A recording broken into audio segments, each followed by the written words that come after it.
So finally बच्चों, आज की वीडियो में हम करने वाले हैं हिंदी का जो पेपर आपका 7 मार्च का होने वाला है, 12th का बोर्ड एग्जाम का।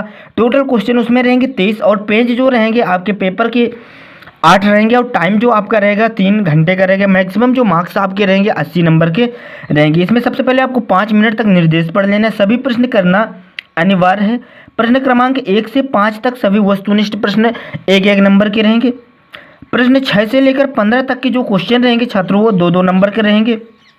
16 से लेकर 19 तक 3-3 अंक के रहेंगे सभी क्वेश्चन। आपको 75 वर्ड में लिखना है। इसके बाद 20 से लेकर 23 तक के जितने भी क्वेश्चन रहेंगे वो 4-4 नंबर के रहेंगे। इसमें आज की वीडियो में हम करने वाले हैं आपका जो सारांश कैसे लिखा जाता है बोर्ड एग्जाम पेपर में, इसका सही तरीका छात्रों क्या होता है। कई सारे जो बच्चे होते हैं इसी में गलत करते हैं कि सारांश कैसे लिखा जाता है और इसका सही तरीका क्या होता है। सबसे पहले तो आप लोगों को आ जाना 19 नंबर के क्वेश्चन पर। इसको पढ़ना है आपको। निम्नलिखित अपठित पद्यांश को पढ़कर नीचे लिखे प्रश्नों के उत्तर लिखिए। एक पद्यांश का रहेगा और एक गद्यांश का रहेगा। आपके बुक से ही रिलेटेड ये रहेंगे। ऐसा नहीं है कि बुक से बाहर का दे देता, नहीं, ये ऐसे कभी नहीं होता छात्रों। बुक से ही रिलेटेड रहेंगे आपके क्वेश्चन। अथवा में क्या दिया गया, निम्नलिखित अपठित गद्यांश को पढ़कर नीचे लिखे प्रश्नों के उत्तर लिखिए। एक गद्यांश का रहेगा और एक पद्यांश का रहेगा। तो आज की वीडियो में हम करने वाले हैं अथवा का क्वेश्चन। सबसे पहले आपको पढ़ लेना है इसको पूरा। राष्ट्रीय भावना में शौर्य भाव का अपना विशिष्ट स्थान है। राष्ट्र गौरव का बखान और उसकी रक्षा का प्रबल भाव जिस कविता में व्यक्त होता है उस वीर भाव को शौर्य के अंतर्गत गिना जाता है। शौर्य का भाव आत्मगौरव से परिपूर्ण होता है। हिंदी कविता के सुदीर्घ इतिहास में इस भाव की प्रतिष्ठा प्रायः सभी युगों में होती रही है। आदिकाल से लेकर आधुनिक युग तक किसी न किसी रूप में शौर्य और देश प्रेम का भाव जागृत रहा है। इसके बाद मेन जो आपके क्वेश्चन है इनको सॉल्व करना पड़ता है। उपर्युक्त गद्यांश का उचित शीर्षक लिखिए। अब यहाँ पास आप देखेंगे इसका शीर्षक क्या है।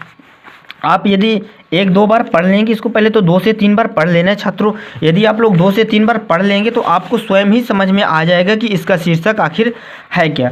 यहाँ पास राष्ट्रीय भावना, इसका जो शीर्षक है उपर्युक्त गद्यांश का शीर्षक क्या है, राष्ट्रीय भावना। शुरू में ही लिखा गया है।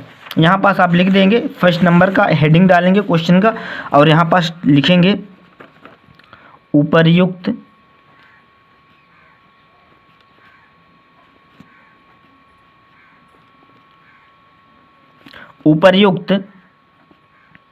गद्यांश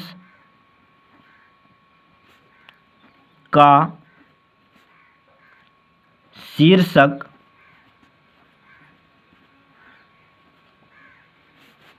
राष्ट्रीय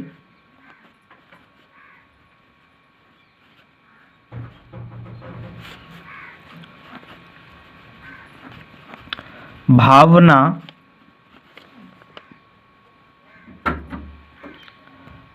है। ओके छात्रों, ये क्वेश्चन आपको समझ में आया होगा कि उपर्युक्त गद्यांश का उचित शीर्षक क्या है। उपर्युक्त गद्यांश का उचित शीर्षक क्या है, राष्ट्रीय भावना, राष्ट्र की भावना होना है। राष्ट्रीय भावना में किसका विशिष्ट स्थान है। आप यहाँ पास पढ़ेंगे शुरू की लाइन ही, राष्ट्रीय भावना में शौर्य भाव का अपना विशिष्ट स्थान है। यहाँ से लेकर आप लोगों को यहाँ तक लिख देना। ओके छात्रों, राष्ट्रीय भावना में किसका विशिष्ट स्थान है। यहाँ पास सेकंड आपको हेडिंग डाल लेना है छात्रों और यहाँ से यहाँ तक का आपको सेम टू सेम लिख देना। राष्ट्रीय भावना से लेकर विशिष्ट स्थान है।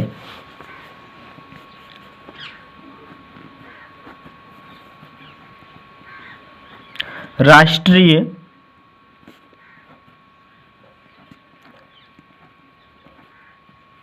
भावना में शौर्य भाव का विशिष्ट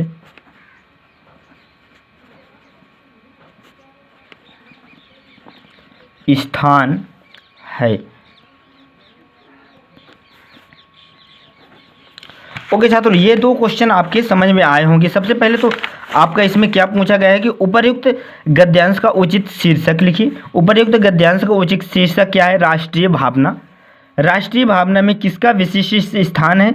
राष्ट्रीय भावना में सौर भाव का विशिष्ट स्थान है। सेकंड का आंसर हो जाएगा।